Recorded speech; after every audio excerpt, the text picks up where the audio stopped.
What's up, Wargamers? Welcome back to World of Wargaming. I'm Isaiah, and today we're going to play a game of Verrotwood. Before we do that, if you'd like to support the channel, the best way that you could do that would be to smash all of the buttons at the bottom of the video, but if you'd like to do anything more, feel free to check out the links down in the description to Patreon and Redbubble, maybe get yourself some cool merches. And let's go take a look at the board for this game of Verrotwood from Mike Crutchett. All right, my friends, welcome back to the villainous terrain that is the Verrotwood. Today we're going to be playing offerings. So we've got our village, and then we've got 3 villagers and 2 archers. There's a villager at each building, and then the doorway is on the back side of the smithy. And then we got 2 archers, and it says put them 12 inches from the center. So I randomized it by rolling a D10 for direction and a D12 for the distance. They both ended up pretty close to the middle of everything. And then I deploy one model anywhere I want on each table edge. So we're behind the busted house, on the other side of the church, behind that copse of trees in the back right corner, and then behind the outhouse. The only goal here is to survive, and if we are to die, then to take as many of them with us as we can as offerings to our dark earthly god, Sha-Lek. So let's get into it. Let's get Verrot violent. Now, if you are new or uninitiated to the wood, the game uses a random activation mechanic. So we have a chit in the bag for all of my guys, and then one for the villagers, one for the archers, and one for a random encounter. In this scenario, all of the archers and villagers will activate in unison whenever their chit gets pulled. And we pull one from the bag, and that's who gets to go. Game will last a total of 4 turns. So Claustrum is going to be the first one up for me. He was the 2 that I drew from the bag. You get a total of 2 points to spend. Most actions cost 1 point, some are 2. He's going to move, and because he has a mount, he moves 9 inches. Normally the default is 6, I believe, but he's going to move 9. And then attack this villager. So when we engage in fisticuffs in this game, we're rolling a number of d10s equal to our stat. In this case, strength. Okay, so then we take the highest. So I got a 7. They are then going to roll their defense, getting an 8. So that will whiff. I will not hit that villager because they are chunky villagers with 2 defense. Next up for me will be Verton, who's going to spend 2 action points to run, which gives you your movement and a half. You can't see her right now. She's behind those trees, but she's about to make her presence known, running up from one grouping of trees pretty much to another. So we got an event. So we're going to roll a d10. Getting a 7, which means place a villager at the entrance of the furthest structure from a cultist model, which will probably be this house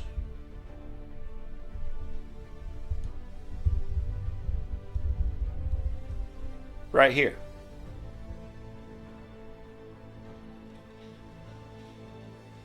Next up will be our villagers. So they are all going to move 6 inches towards the closest cultist or summoned model. If that brings them base to base, they will swing.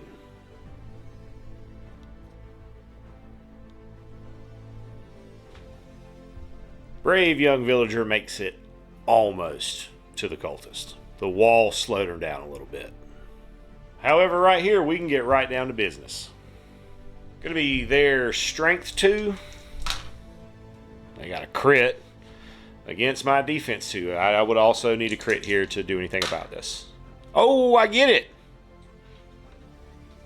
I think that stops it. That would still get me because it's meet or beat in this game. So that with it's normal 4 damage, the crit gives it +1, so 5 damage onto Claustrum. Next up will be the archers. Both archers can see Claustrum and are in range, so they will shoot at him. Now, because he's in base to base, if they miss, the attack will automatically hit the villager. So we're going to roll our lady in blue first. Lady Tabitha, getting a 5 and a 1. Roll my defense, getting an 8. So that will miss and hit the villager, dealing enough to take him out, because they only have 1 health. The second one will then shoot at me, and this one, if it misses, it'll just miss. Got a 7. Got a 7, so that will hit me. I gotta check the damage on their bow. Hit me for 4, taking me to 1. If they had critted there, he would just be done with. Imric is going to use 20 of my current 30 ritual points to summon the greater avatar of Shalek into the field. And since that only required 1 of my action points, I'm then going to move away. He also has a mount, so we can just kind of skirt on. I want to try to get myself over to Claustrum to try to help him out. We also immediately add a chip into the bag for the summon. We'll go next and move this little bit that it needs to move to get into base with these villagers. Okay, did that. Time to swing bada. Strength 3. It's a pretty bad roll. We get 4. Against their defense 2. Yeah, they block it. Man, these are some... To only have 1 hit point, these are some tough little villagers. Musta will go last in the round, and he's going to run to get himself up to that tiny villager that's coming after his friend Verton. We then proceed to round 2. All the chits go back in the bag, and we get after it. We'll start things off with an encounter. We get a 2, and on a 2, or a 1 to 4, including a 2, nothing will happen. Verton will be up next for me, and she's gonna just move in on this villager, this youth, this hooligan. And because there's another friend in that fight, she will get +1 strength. Strength 3. That's wildly cocked. Against their defense 2. That was a 9. I know that it was, and it's meter beat. So I will hit for 8 damage, which is enough to absolutely splatter that villager. Imric the Bearer will be next, and I'm just going to run him up as far as I can to try to get him closer to those archers, so that if they activate, they'll target him over Claustrum until I can try to get him activated and eat a Mort Shroom. And with his mount, he can go up to 12 on a run action. Our summon will go next, and he's going to continue to try to pound down town on the villagers. Getting an 8. Pretty solid. Against a 10, of course. No damage. These guys are tough, man. All right, so here's the plan. Claustrum was my next draw. RNGesus smiled on me today. I'm going to use the Mort Shroom. It's like a health pot. It heals for 5, and it is a free action. So I'm going to use that. Then I'm going to use 4 ritual points to cast Berserk, which gives me a run followed by a free melee. And if I kill my target, I get another run and free melee. Down to 10 ritual points currently. Let's see if we can get her. A 3 or a 4 is not a great roll. Not looking too promising, but they could roll poorly. I've seen it happen. They don't, of course. Another 10. And the archers will then clap back. It would seem that the old bows that the villagers have do not have a minimum range. So I assume that she can just cock that thing back and fire on him. So, getting an 8. That'll go through. So 4 damage. And then the other one will fire. Okay, a 5 is beatable. A 5 is beatable. 7. So that archer will miss and hit her. Let's go. Villagers will be up next, and they're both going to swing on the summon. So first one gets a 9 against the defense of the summon, which I have to look up real quick. 1.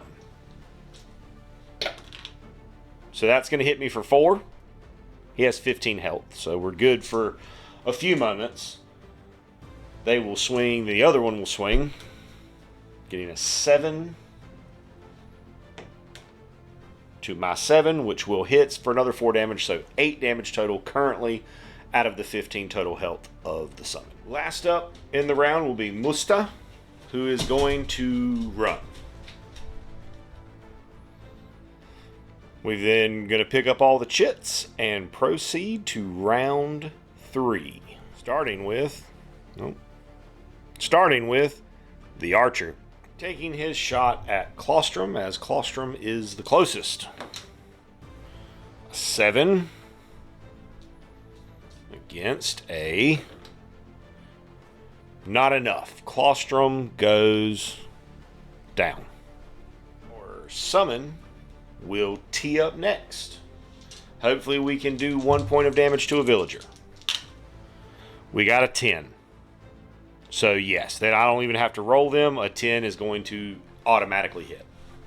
It doesn't matter what the crit bonus is, because they only have 1 health and it's at least 1 damage. So that guy's gone. The encounter comes up next, and we get a new villager, again at the building furthest away from anybody, which in this case is the church. Imric the Bearer will be next, and he is going to go in on that archer. He is also going to spend 4. I only got 3 back. No, because Claustrum died this turn. I have one of my rituals is the Devout, so at the beginning of every turn, I get some ritual points back for everybody who's still alive. He's going to spend 10 of them to go berserk. Get in here like my boy Guts. A 5. Oof. 5 is not going to do it. Never had that work, and I want it to so badly. Villagers are next, and we'll start with this guy up here who's going to move 6 inches towards the closest cultist. And then our cultist who is still fighting the greater avatar of Shalek. Strength 2 because they've been working in them fields. Getting a 7 against my defense 1. A 5. That will hit me for 4 damage. Musta will be up next, and he's going to have a run. Last up for round 3 will be Vertin back there in the trees, who's also going to make a run. Moving into turn 4. This is what everything looks like. Let's see what's going to happen. Summon will activate first and try to crush, finally, hopefully, this remaining cultist. An 8. Don't do it. God bless, he did it. Imric will try once again to go berserk.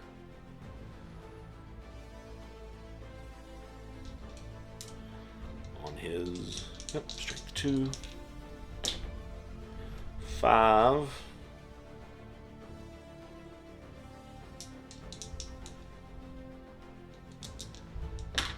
$10. Goodness gracious.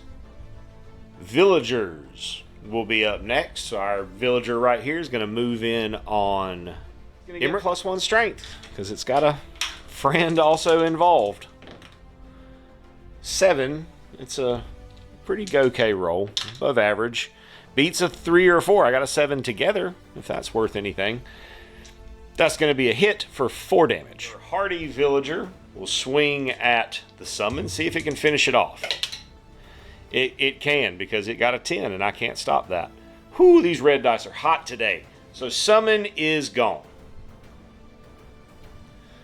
Musta is up next and can't get actually into combat, but will move up as far as he can. Bertrand will move to attack the archer, as they've not gone yet. +1 strength here, because I now have a friendly involved in the fight. Taking her to 2. 10. Perfect. Archer dead. We draw Archer token next. You don't take it out because there's a chance that an encounter could have spawned and brought another one. The last chit in the bag is the encounter, which would be a 10. Be a new Archer. And at that point it doesn't matter because it's the end of turn 4, so it's the end of the game.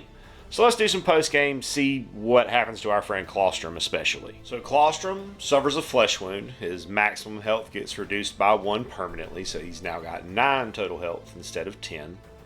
We gain 2d10 favor for each villager or archer that was killed, for a total of 8d10, which rolled out to only 27 favor. But I had 69, so that took me to a total of 97, and now it's time to explore and then maybe buy some stuff. 7 of clubs. While wandering the Verrotwood, we find a pole weapon. For now, that pole arm's just gonna go in stash. I don't need anybody else to be carrying one of those. I'm going to spend some money, however, to raise the health of Claustrum by 5. So he's going to go up to 14. That'll cost me 75 favor. Down to a total of 42 favor. But I got a beefier beef stick to continue searching the Verrotwood next time. Thanks so much for tuning in and hanging out while I played some Verrotwood today. I hope you have an absolutely amazing rest of your day.